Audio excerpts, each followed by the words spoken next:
Kim Chu, dumalaw kay Chris Aquino sa Amerika.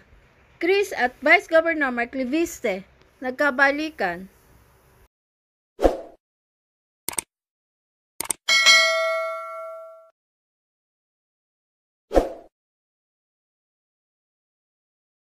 Hindi matawaran ang kaligayahang nadama ni Chris Aquino nang dumalaw ang itinuring na anak-anakan na si Kim Chu.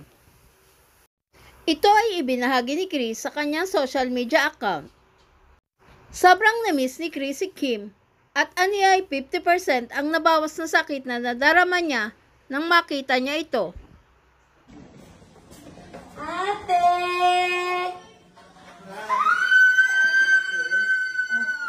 Oh my God, Ate, how are you? Hi, good morning. Can I hug you? Yay! May tao kasi Yeah, friend no. ko. Hi, Ate. Hi! How are you? Si Bim. Kasi nagkatid. Nagtigil. Let's go. Hawak ka sa likod si Kuya.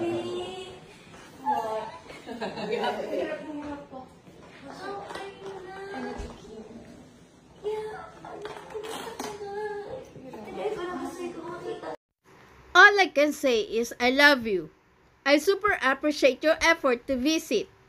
And even if it was a gloomy day, you were the much needed reminder that after all the storms, we can look forward to a rainbow. I've missed you as in super. 50% less yung sakit ng biological injectable ko at 1 p.m. after seeing you. Please visit again and often. Diba, may bedroom ka na. Thank you for until now, 16 years and counting, genuinely caring for and trusting me. Super sad your ka-birthday because he arrived 10 minutes after you left. Samantala, nabanggit din ni Chris na ang kumuha ng video at ang kinontak ng ate ni Kim para makarating kay Chris ay ang butihing Vice Governor ng Batangas na si Vice Governor Mark Leviste.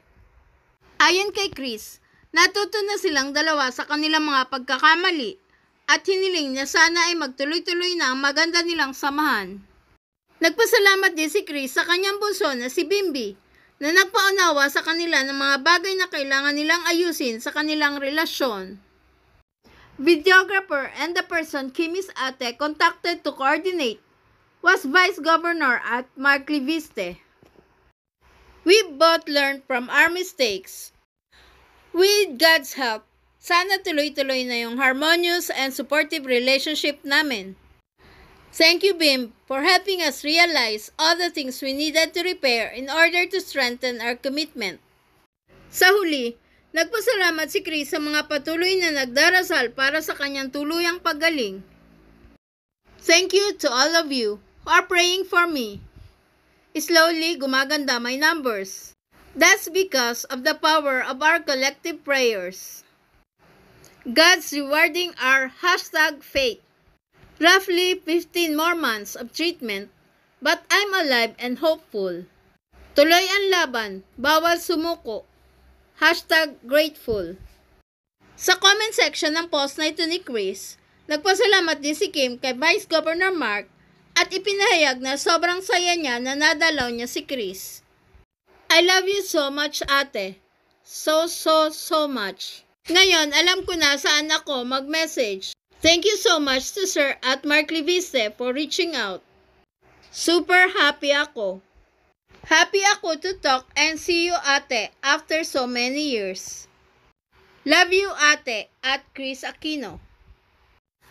Please subscribe and hit the notification bell para ma-update kayo sa sunod na showbiz news.